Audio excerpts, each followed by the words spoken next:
La statue préférée durant ce temps de l'Avent, c'est Marie, la femme enceinte, avec l'enfant dans son sein.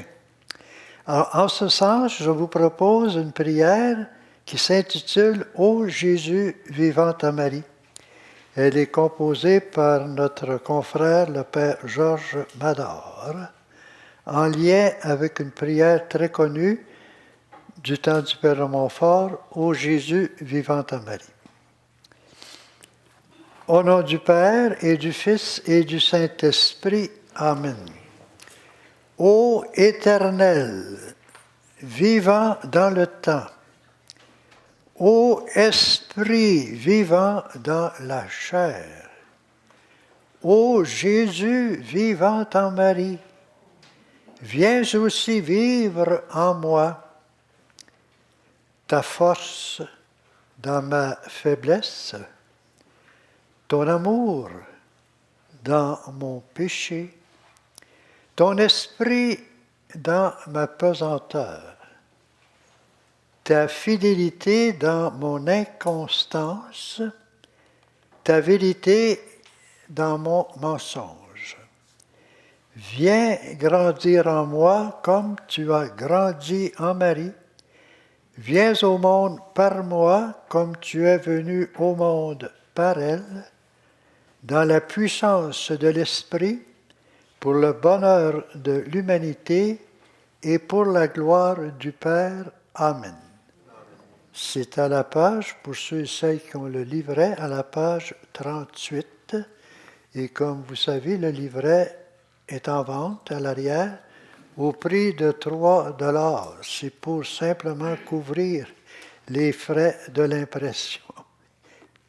Alors, nous sommes rendus à la 4e session et Montfort, dans son cheminement, nous propose, premièrement, de passer une semaine à penser à l'esprit du monde. C'est ce que nous avons vu la semaine dernière.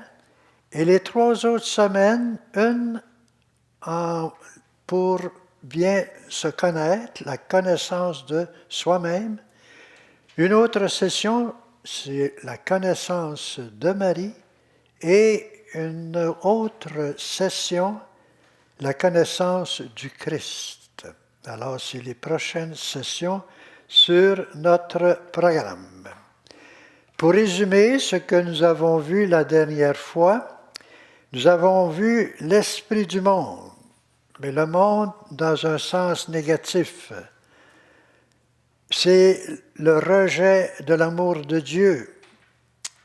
Et nous avons promis au baptême, par nos promesses, de rejeter cet esprit du monde. Je renonce à Satan, à ses œuvres et à ses pompes, c'est-à-dire les vanités du monde. Et Montfort nous présente l'esprit du monde sur 3 aspects différents, qu'il appelle des fausses sagesses, contraires à la véritable sagesse. La fausse sagesse du monde, ça se divise en sagesse terrestre, charnelle et diabolique.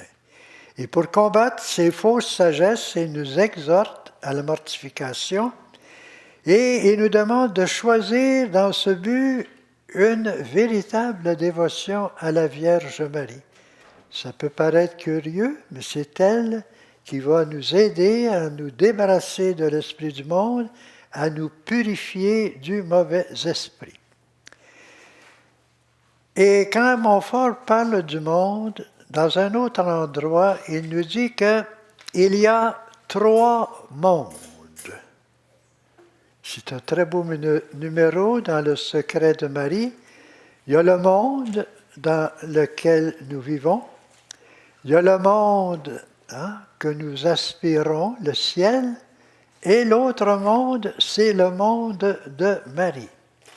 Alors, je vous lis ce numéro au numéro 19 du secret de Marie.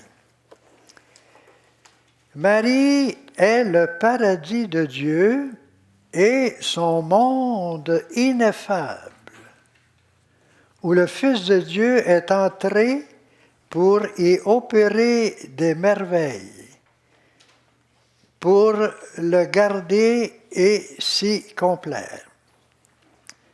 Il a fait un monde pour l'homme voyageur. Nous sommes dans ce monde ici en pèlerin, comme des pèlerins de passage. Donc, il a fait un monde pour l'homme voyageur, c'est celui-ci dans lequel nous vivons. Et il y a fait un monde pour l'homme bienheureux, c'est la béatitude céleste. Et c'est à ce paradis, c'est le paradis.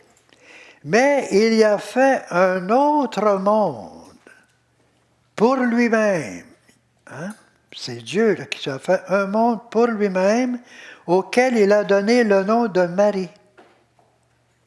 Un monde inconnu presque à tous les mortels ici-bas et incompréhensible à tous les anges et les bienheureux là-haut dans le ciel qui, dans l'admiration de voir Dieu si relevé, si reculé d'eux tous, si séparé et si caché dans son monde, la divine Marie s'écrie jour et nuit, Saint, Saint, Saint.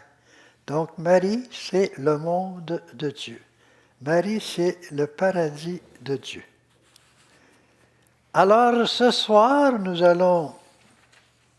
je vous ai distribué plusieurs feuilles, nous allons prendre quelques notes ici et là. C'est sur la connaissance de soi, et je cite le texte du Père de Montfort, du numéro 228 de la vraie dévotion.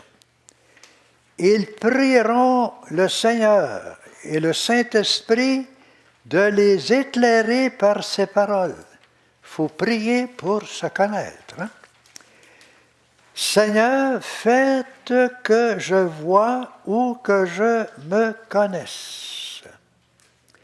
Ils auront recours à la très sainte Vierge et lui demanderont cette grande grâce qui doit être le fondement des autres grâces. Pourquoi faut-il mieux se connaître?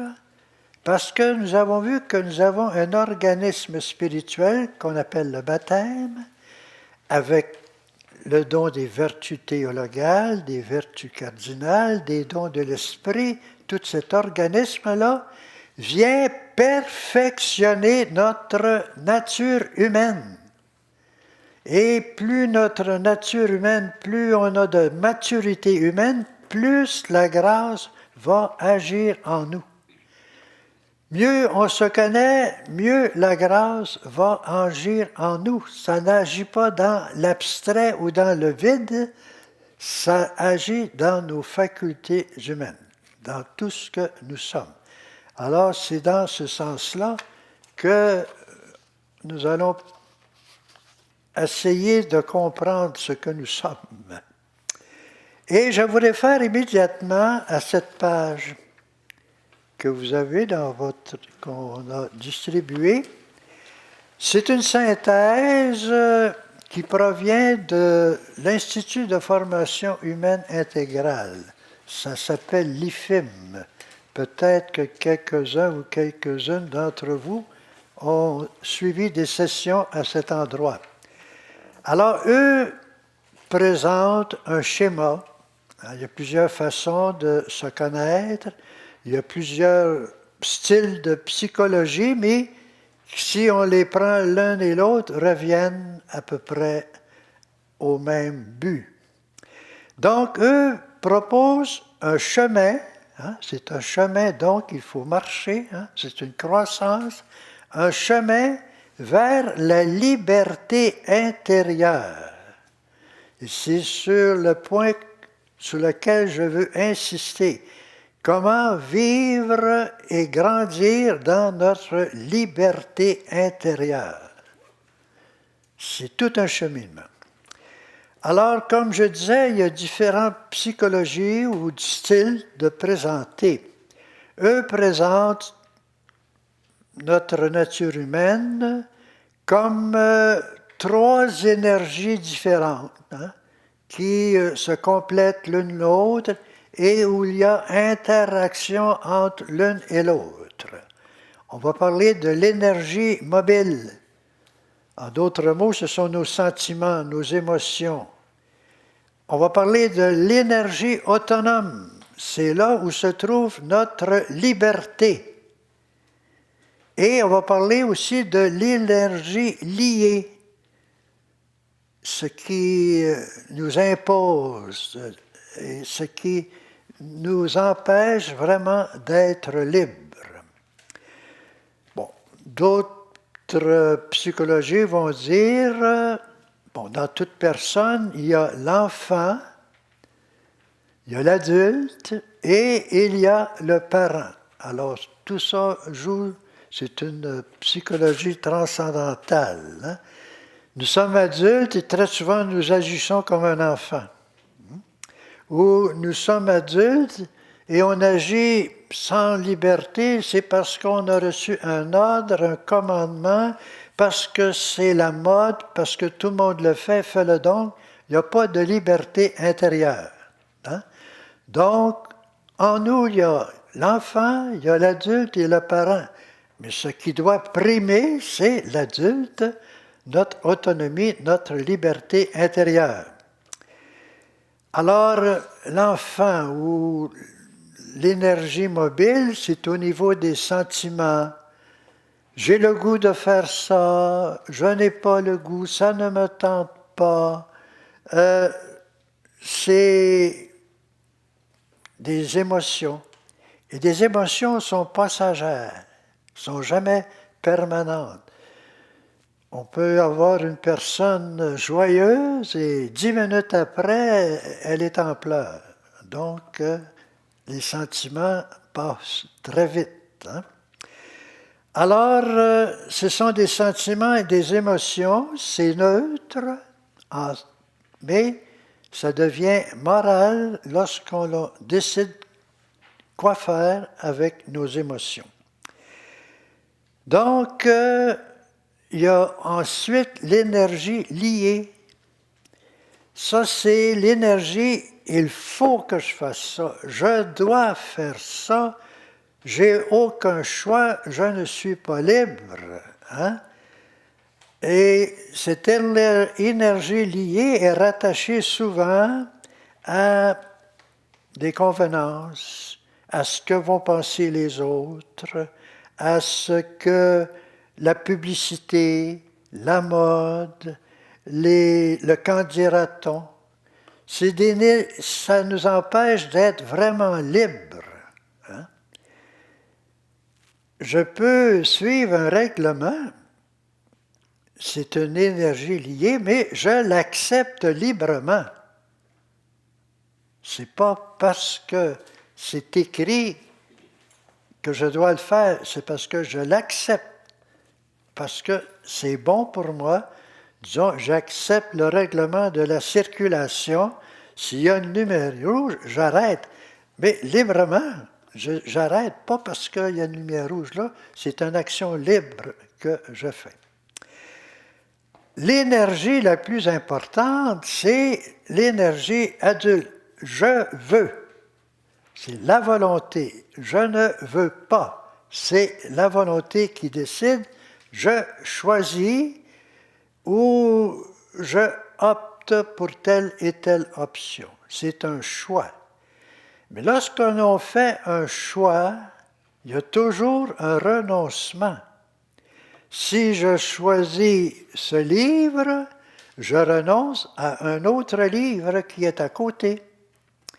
Si je choisis le Christ, je renonce à tout ce qui n'est pas le Christ. Tout choix, toute décision libre et responsable suppose un renoncement.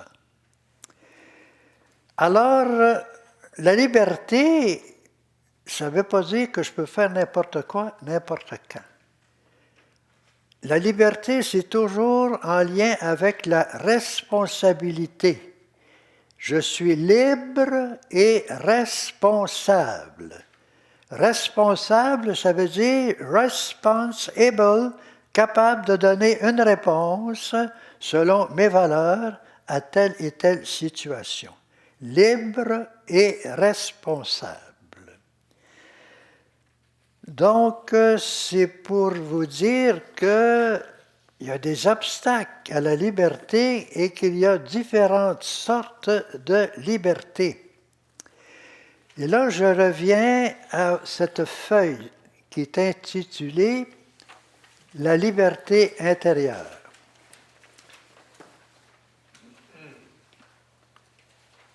La grandeur de la liberté. Là, je cite un texte qui provient d'un document du Concile Vatican II. Le document s'appelle Gaudium et Spes. En français, c'est La joie et l'espérance. Et c'est le numéro 17 de ce grand document du Concile. Alors, il nous donne une définition de la liberté. La vraie liberté, parce qu'il y a beaucoup de fausses libertés. Tout ce qui n'est pas responsable, c'est des fausses libertés. La vraie liberté est en l'homme, ou la femme évidemment, un signe privilégié de l'image divine. Dieu est infiniment libre, c'est la liberté même, et on est fait à l'image de Dieu. Plus on est libre, plus on produit l'image de Dieu en nous. Car Dieu a voulu le laisser, c'est-à-dire l'homme ou la femme, à son propre conseil pour qu'elle puisse de lui-même et d'elle-même chercher son Créateur et en adhérant librement à lui, s'achever ainsi dans une bienheureuse plénitude. Dieu nous a laissés libres. On est le seul dans la création laissé libre à notre propre conseil, c'est-à-dire à nos propres décisions personnelles. Dieu a pris le grand risque de nous donner la liberté. Et il ne peut pas aller contre notre liberté. Alors, la dignité de l'homme exige donc de lui qu'il agisse selon un choix conscient et libre.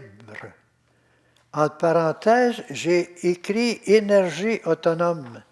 C'est ce qu'on a vu tout à l'heure, l'énergie autonome, c'est-à-dire je prends une décision, j'ai fait un discernement et je m'engage. C'est ça l'énergie autonome.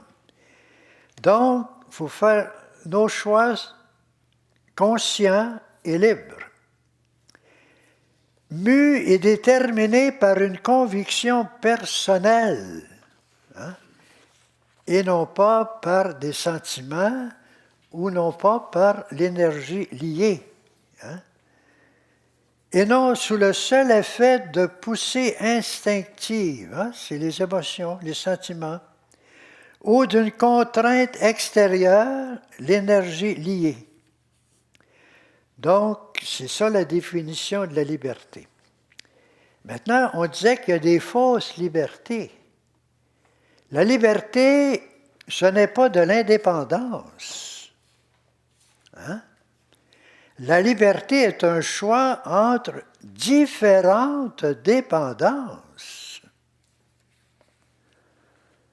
Je dépends ou de la drogue, ou je dépends de ma santé. J'ai un choix à faire. Je choisis la drogue ou je choisis la santé. Donc, la dépendance, c'est une loi de l'ordre de la création. Par exemple, une branche, il faut qu'elle dépende du tronc de l'arbre. Hein? Si elle ne dépend pas de l'arbre, du tronc, elle meurt. C'est de la même façon, le train dépend des deux rails. S'il ne veut pas aller selon les deux rails, il déraille. Hein? Alors, la dépendance fait partie de l'ordre de la création. Et cette dépendance aussi, c'est dans l'ordre de la grâce. Hein? Et c'est Saint Jean qui emploie la comparaison. Jésus, la vraie vigne. Je suis la vigne, vous êtes les sarments, vous êtes les branches de cette vigne. Alors, si la liberté, c'est pas l'indépendance, mais c'est une dépendance. La liberté, ce n'est pas un droit absolu. Vous avez le droit à la vie, je n'ai pas le droit de vous tuer. Hein? Ma liberté cesse en relation avec la liberté de l'autre. Et la liberté, ce n'est pas un sentiment, là, hein, ni un désir, mais c'est une décision de notre volonté, mais une décision qu'on a faite dans le discernement, dans les considérations, c'est bien, c'est moins bien, c'est parfait. Alors, on décide selon la lumière que nous propose notre intelligence. Et il y a des obstacles à la liberté. Hein? Quels sont les obstacles à la liberté? Il y a des obstacles physiques. Si je suis attaché avec une corde à la patte de cette table, je ne suis pas libre dans mon mouvement. C'est un obstacle physique. Je dois l'enlever pour être libre. Il y a des obstacles aussi qui sont de pression sociale. C'est ce qu'on appelle l'énergie liée. Hein? La mode, le qu'en dira-t-on, la publicité. Il n'y a rien de méchant avec la publicité et la mode, mais je dois moi-même décider si je accepte cette publicité ou si je la refuse. Il ne faut pas que ce soit la publicité qui m'impose et qui me mène. C'est moi-même qui décide. Il y a des obstacles internes. Là, c'est ce qu'on appelle les filtres. C'est très important de se familiariser avec les filtres. Et je vous ai donné une page là-dessus, là, qui est à l'arrière. Non, pas elle est pour vous autres, on n'a pas les mêmes pages, là. Vous avez une page avec les filtres? Oui. Bon, alors c'est cette page-là qu'on va étudier ensemble.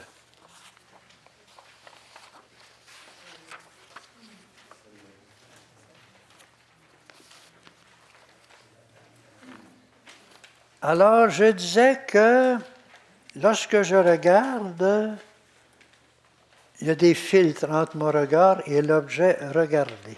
Hein? C'est des filtres de perception. Hein? Ça peut être en lien avec l'énergie mobile, ça peut être en lien avec l'énergie liée. Hein? C'est une vision de la réalité telle que je l'aperçois selon les apparences à travers différents fils de perception. Si j'ai des lunettes rouges, je vois en rouge. Si j'ai des lunettes noires, je vois dans la couleur grise ou noire. Si j'ai des lunettes transparentes, je vois d'une façon transparente. Hein? Donc, c'est des filtres.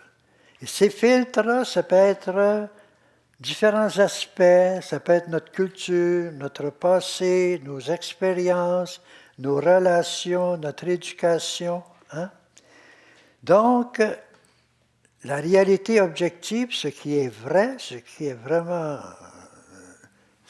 vu d'une façon réelle, peut être changé hein, selon mes sentiments, selon mes réactions. Donc, il y a 3 sortes de filtres. Il y a des filtres permanents, très difficiles à enlever. Mes préjudices, point de vue religion, point de vue politique, hein, c'est très... Hein, disons que ma religion m'impose la vengeance. Hein. C'est grave, là. Donc, c'est un fil difficile à changer. Mes attitudes tenaces, hein? Il n'y en a pas un qui va me faire changer d'idée. Il y en a... Je ne veux faire... Je suis têtu, entêté. Hein? Mes attitudes tenaces. Mes idéaux, mon idéal, ça peut être réaliste, ça peut être irréaliste. Quand j'étais jeune, j'avais l'idéal de faire un prêtre. C'était réaliste, atteignable. Mais si j'avais eu l'idéal de faire un astronaute dans l'espace, hein, non, ce n'était pas réaliste en ce qui me concerne. Donc, il faut être concret, réel. Ma profession, moi je suis prêtre, je me dis, j'ai un statut social, il faut avoir le respect. Ça change toute mon attitude, non? Ça m'empêche d'être comme les autres, d'être humble, d'être advenant. Hein? Donc, c'est des filtres qui m'empêchent de voir les autres en conséquence. Il y a des filtres mobiles, ceux-là sont plus faciles à changer. Hein? On peut avoir des peurs qui ne sont pas justifiées. Hein? J'ai peur de sortir, j'ai peur d'attraper un rhume si je vais dehors. Non, il y en a des peurs qui sont réelles, mais il y a des peurs qui sont vraiment injustifiées. Puis il y a des filtres transitoires. Ceux-là sont faciles à enlever. J'ai mal compris une expression. Peux-tu répéter? Alors là, je comprends réellement. Je n'interprète pas. Donc, ce sont des obstacles à notre liberté. Une vraie liberté, hein, c'est savoir que c'est le signe privilégié de l'image divine en nous.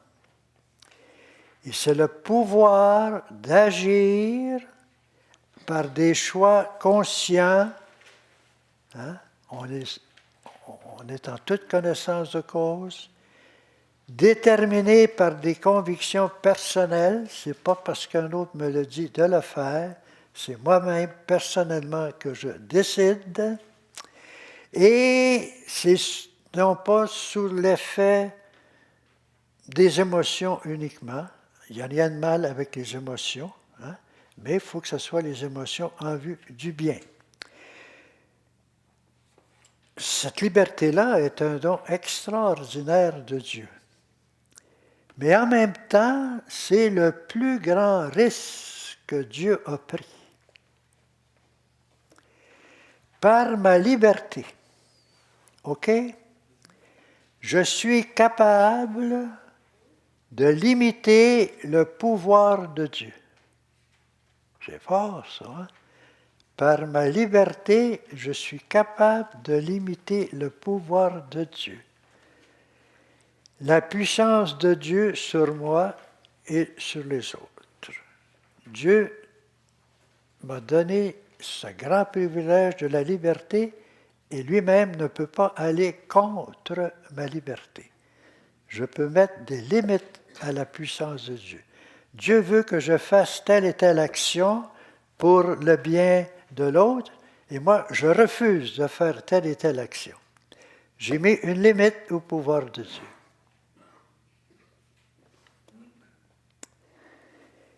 Je donne quelques exemples, OK, de limites au pouvoir de Dieu. Quand je fais un péché, je limite la puissance de Dieu. À cause du respect pour ma liberté de choix, il ne peut pas m'empêcher de faire le mal. C'est fort, ça. Hein? Quand je fais une prière pour une personne et je veux qu'elle change de conduite envers moi, à cause de cette liberté de cette personne, Dieu ne peut forcer cette personne à changer. Hein? Il peut l'inspirer de changer, mais elle est libre de changer ou de ne pas changer. Hein? Quand je fais une prière pour un autre, l'autre est libre d'accepter ou de refuser les effets de cette prière. Quand je prie pour la paix et que la guerre menace de plus en plus, on prie pour la paix, mais tu as de la guerre en Syrie, tu as de la guerre, là il y a des guerres qui vont, il y a toute cette tension entre les États-Unis et puis la Corée du Nord. Hein. Quand je prie pour la paix, eh bien, Dieu est limité par l'orgueil, la manipulation, le prestige, la domination, l'aveuglement de ceux et celles qui font des choix politiques. C'est grave. Hein? Le plus grand risque que Dieu a pris, c'est celui de notre liberté. Et plus on est libre, plus nous sommes à l'image de Dieu. C'est la liberté intérieure et c'est pas facile de grandir dans cette liberté. Non? Donc, c'est en lien avec la connaissance de soi-même que nous propose Montfort. Et c'est en lien avec nos forces humaines. Hein? Chaque personne a une capacité d'atteindre un but, un objectif. Hein? Vous êtes ici ce soir, c'est parce que vous voulez atteindre un but. Votre but, c'est de faire votre consécration, mais en toute connaissance de cause, de façon libre et responsable. Ça, c'est significatif pour vous autres, hein? C'est parce que vous voulez être encore plus dans le grand projet d'amour de Dieu. C'est une ouverture pour accueillir toutes les merveilles de Dieu en nous et vous prenez les moyens pour arriver à cette fin. Vous venez ici ce soir pour mieux comprendre en quoi consiste cette consécration par les mains de Marie au Christ sagesse. Et il y a toujours un délai. Il y a le facteur temps. Il faut donner le temps. Et là, nous, on donne 10 sessions. J'aurais pu donner 33 sessions. Je l'ai déjà fait, non? Donc, c'est un temps nécessaire. Ça ne tombe pas du ciel. Il faut donner le temps nécessaire. Ça impose des sacrifices, ça impose des renoncements. Vous auriez pu faire toutes sortes d'autres choses intéressantes ce soir, mais vous avez décidé de venir ici, une action libre et responsable pour atteindre un but. Alors, vous avez, dans chaque personne, il y a cette capacité de décision. Mais comme je disais, la décision suppose un renoncement. Vous avez décidé de venir ici, vous avez fait un choix. Vous êtes ici et vous n'êtes pas chez vous. Vous avez renoncé à être chez vous.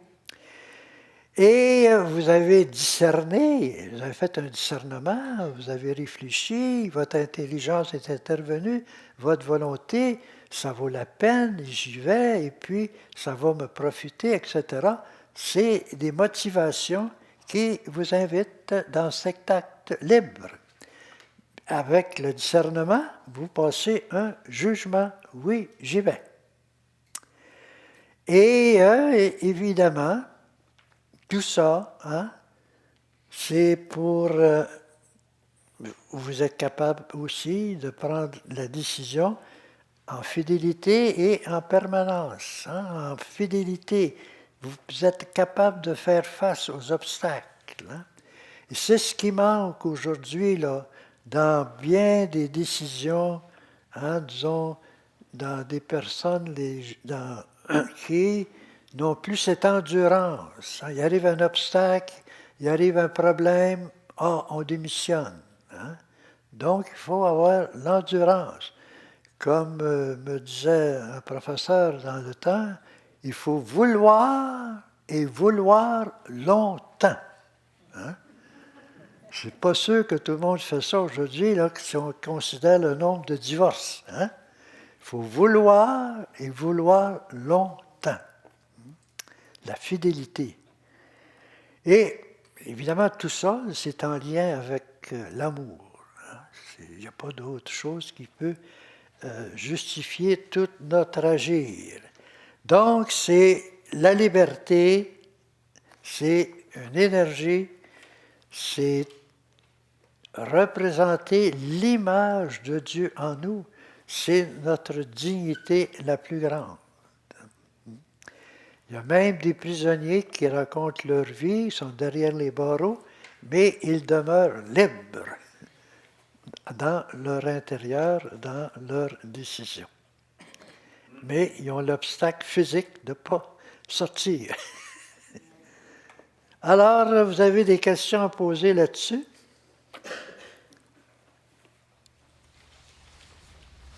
Oui. Quand vous dites que Dieu est restreint par notre liberté, il ne se garde pas une petite gêne pour comme outrepasser ce concept-là si jamais il doit, à sa toute-puissance, admettons, arrêter un acte violent parce qu'il décide que ça ne peut pas arriver. Il n'y a pas des exceptions à cette règle-là parce que Dieu peut intervenir et enlever la liberté de gens mauvais? Bien, il faudrait lui demander à lui, là. Mais moi, je pense fortement, c'est très fort, qu'il nous a donné la liberté avec tout ce que cela concerne et il ne peut pas aller, une fois que c'est donné, c'est donné. Il ne peut pas aller contre ce qu'il nous a donné. OK. Mais il ne pourrait pas aller sauver quelqu'un qui est sous l'emprise du diable, qui est plus responsable. C'est-à-dire, il peut donner il va nous inspirer, il va donner des lumières, il va donner, mais le type demeure libre. Okay. Mais il vous inspire, c'est sûr. Il faut faire ce qu'on appelle le pèlerinage entre notre tête, notre intelligence, notre volonté, jusqu'au cœur, jusqu'à l'âme.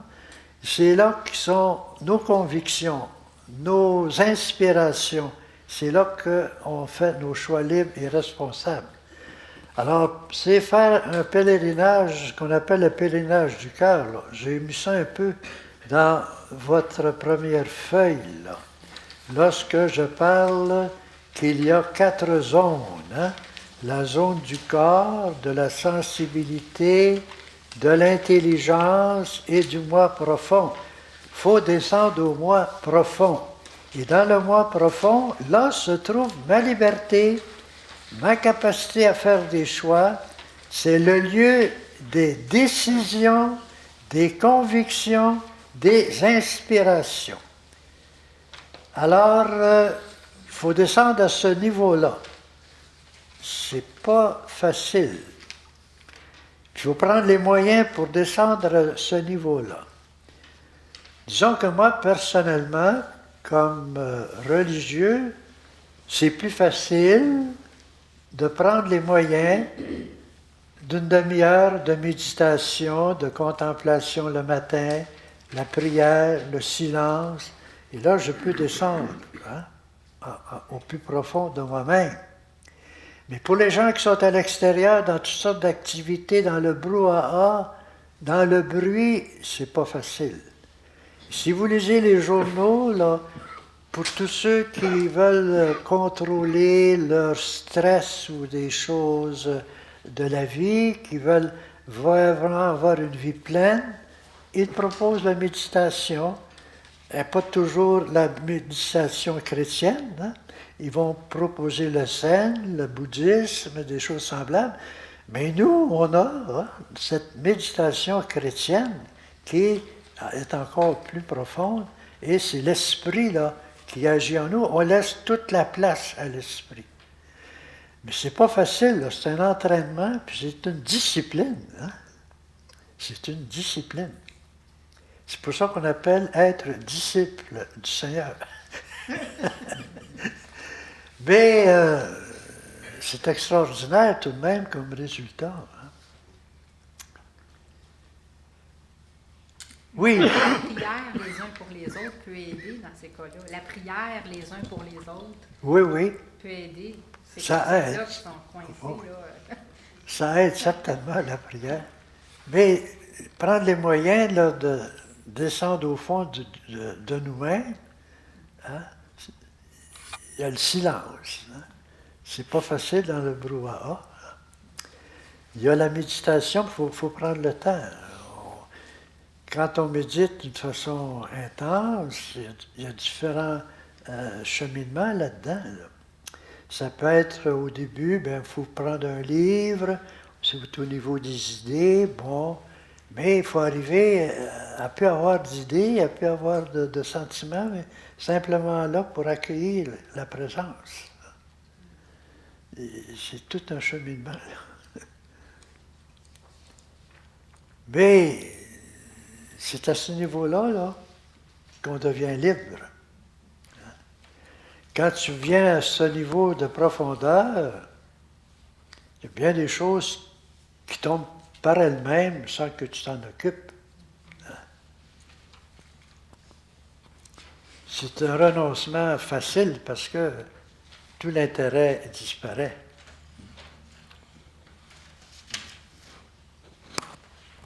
À ce moment-là, quel est le rôle de l'Esprit Saint? Puisqu'on nous dit que l'Esprit Saint vient au secours de notre faiblesse. Évidemment, c'est très vrai, l'Esprit Saint vient au secours de notre faiblesse, mais il faut lui donner la place, il faut le laisser agir en nous. Pour le laisser agir en nous, il faut renoncer à nos intentions et dispositions pour laisser l'Esprit agir. Il agit en nous à travers nos forces humaines, hein, par les dons de l'Esprit, le don de sagesse, le don d'intelligence, le don de force, le don de conseil, etc. Mais il faut lui dire, viens Esprit Saint, hein? Il ne s'impose pas, et il faut prendre les dispositions pour l'accueillir. Tu ne l'accueilles pas dans le brouhaha, tu ne l'accueilles pas dans le bruit, hein? C'est dans le silence. C'est une discipline. Mais il vient, par exemple. Mais il faut lui ouvrir la porte. Lui-même ne force jamais l'entrée. Et cette porte du cœur, elle ne s'ouvre qu'à l'intérieur. Il n'y a pas de manette extérieure. Lui ne peut pas l'ouvrir. C'est à nous à l'ouvrir.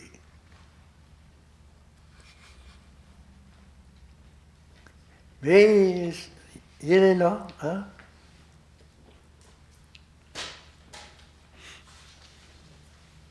Mais pour continuer dans le même ordre d'idée, parce que oui, c'est vrai que la porte, c'est à nous de l'ouvrir à l'esprit.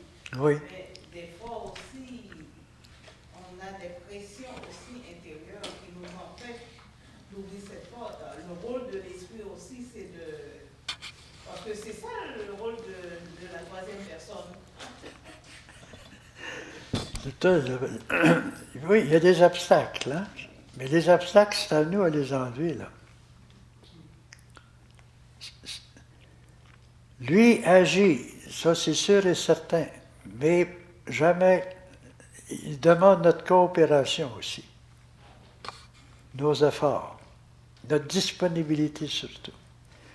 Mais tout ce que je viens de dire là, il faut prendre ça aussi en relation avec la Vierge Marie. La Vierge Marie, c'est la femme libre, hein? Et elle était capable de prendre des décisions libres et responsables, de faire des renoncements. Prenez la scène de l'Annonciation de Marie, hein? On lui demande, c'est un dialogue, elle a un choix, hein? Et elle dit, je suis la servante du Seigneur. Elle décide qu'il me soit fait selon ta parole. Alors, nous, si on devient une copie vivante de Marie, on devient libre comme elle, en elle et par elle. Elle nous aide beaucoup dans ce sens-là. Là. Parce que notre consécration, ce que nous propose Montfort, c'est un secret, et le secret, c'est par, avec, en, pour Marie. Tout ce qu'on voit dans notre enseignement, c'est tout par, avec, en, pour Marie que je deviens vraiment libre. Et un des effets que Montfort va nous proposer, quand on se donne complètement à Marie, c'est qu'elle nous donne une grande liberté intérieure. C'est un des effets. Sur cette ligne d'idée-là, quand on invoque l'Esprit Saint, est-ce que c'est normal que Marie vienne avec l'Esprit Saint? Certains disent que c'est très, très normal. Tu ne peux pas parler de l'Esprit Saint sans Marie et de Marie sans l'Esprit Saint. Montfort nous dit, plus tu as la présence de Marie, les attitudes de Marie, plus l'Esprit y vole, il y entre et accomplit des merveilles. Plus Marie est pure transparence de l'Esprit. Hein? Je te lis un beau texte là, dans le traité de la vraie dévotion sur l'Esprit et Marie.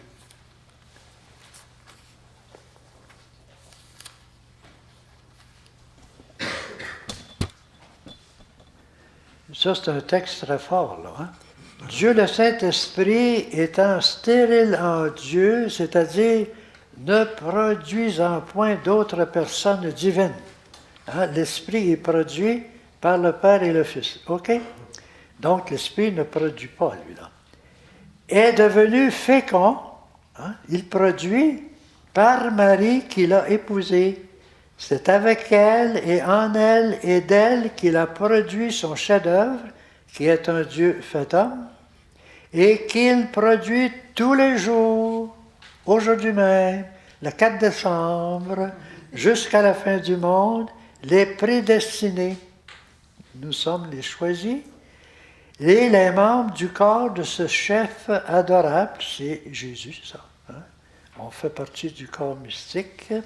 C'est pourquoi il trouve Marie, c'est pourquoi plus il trouve Marie, sa chair et indissoluble épouse dans une âme, plus il devient opérant et puissant pour produire Jésus-Christ en cette âme et cette âme en Jésus-Christ.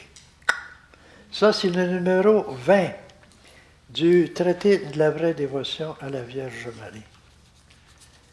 Et un peu plus loin, il va nous dire ceci.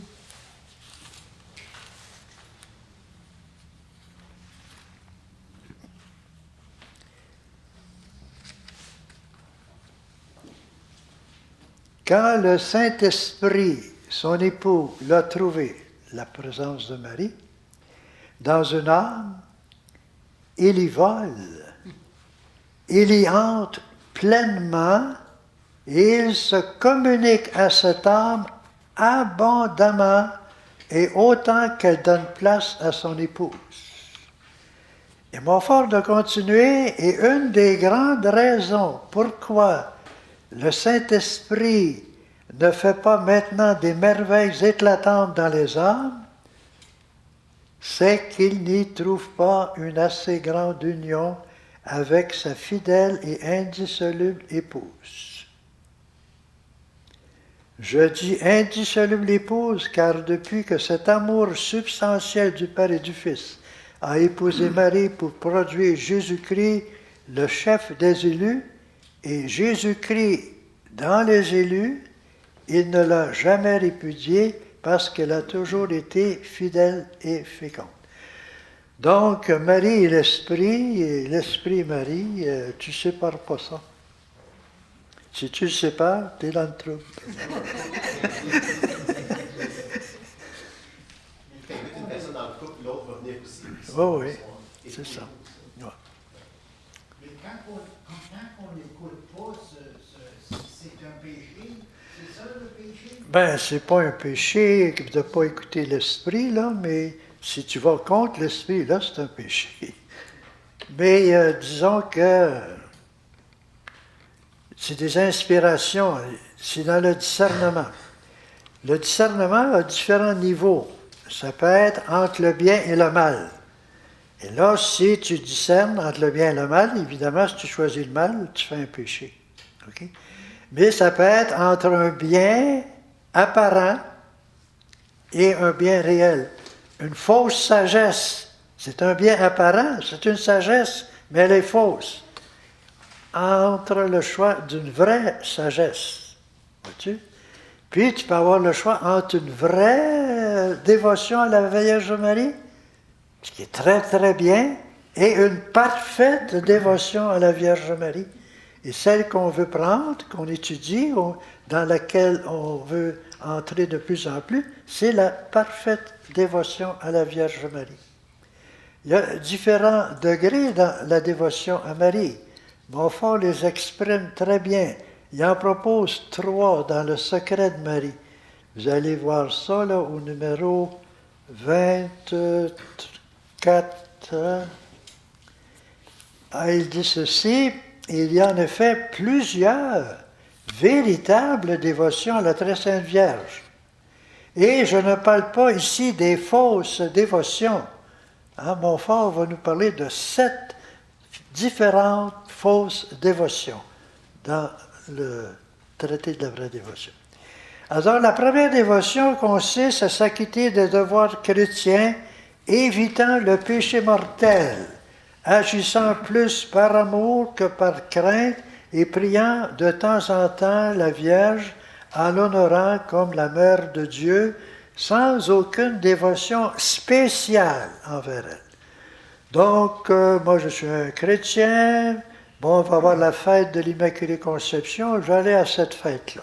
C'est une vraie dévotion, mais un premier degré.